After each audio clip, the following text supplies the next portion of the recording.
Washington, D.C. has a wide variety of wonderful museums. Today we're visiting Newseum, featuring over 5 centuries of news, and the International Spy Museum, celebrating the wonderful world of international espionage.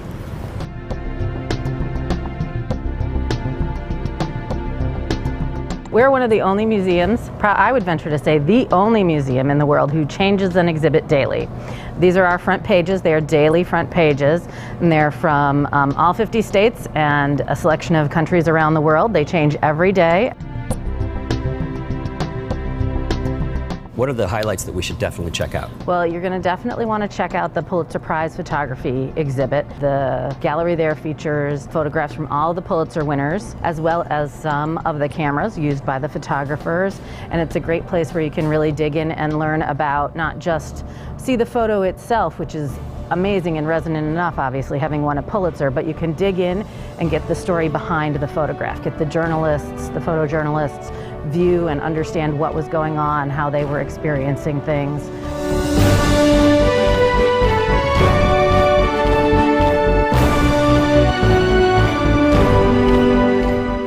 What else should we see?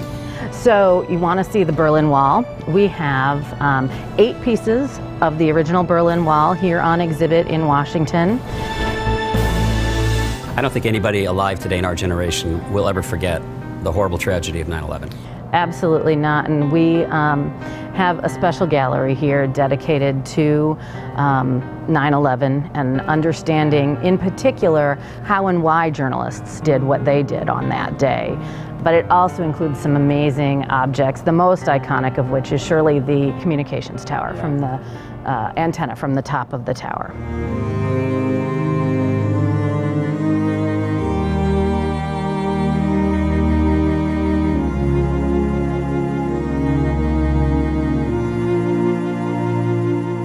So from a little bit of sadness to joy, I see lots of kids in the interactive section. Absolutely, yeah. We have this great interactive newsroom where you can see what it's like to be a TV reporter. Try and read the teleprompter, try and make your cue. Hello, I'm John Olson. One of the highlights of a trip to Washington, D.C. would be seeing the president, of course, but few people will ever get that close. But don't worry, the latest big screen exhibit at the Newseum brings you as close as the president's photographer.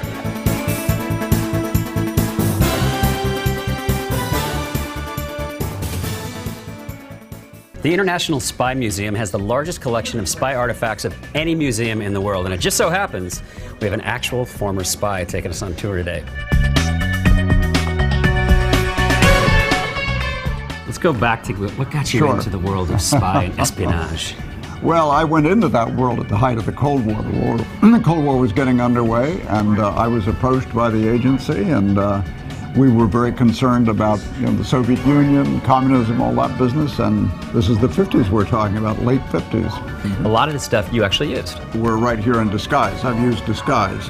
We're here near bugging equipment and so forth. I've used that sort of thing, not necessarily everything here, but certainly the elements of espionage that are depicted here I've been involved in, yes. So we think of spies, I mean, everybody's intrigued with the life of a spy. You have James Bond. Okay. You think of it as the Bond experience. All right. How much of it is like Bond?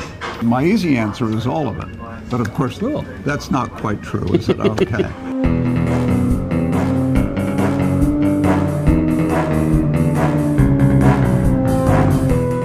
I like this one because I used to watch Get Smart growing up, and I loved Maxwell Smart. He had a phone. That was actually a very early cell phone, wasn't it? Obviously, this is out of service. This isn't one of the newer technologies. How long does an artifact have to be out of service before it can come to the museum? Obviously, we don't want to see all the latest, greatest stuff here. We use our own judgment in what we're putting out here. Everything you're seeing in here, has been described in the literature and the photographs.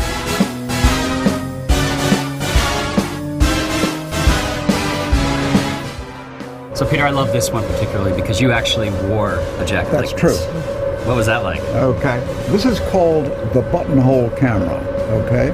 Because the lens is in the buttonhole. In other words, if we could open and close the lens, you would see it like a little eye down there. So this exhibit is really for the birds. That's one way of putting it, but this is one of my favorite exhibits. One of these guys got a camera hanging off of him, and what that camera has is an automatic shutter release. So when the pigeon flies, the shutter release starts taking pictures. Well, thank you for having us. This has been a lot of fun. It's a pleasure. Pleasure to meet you.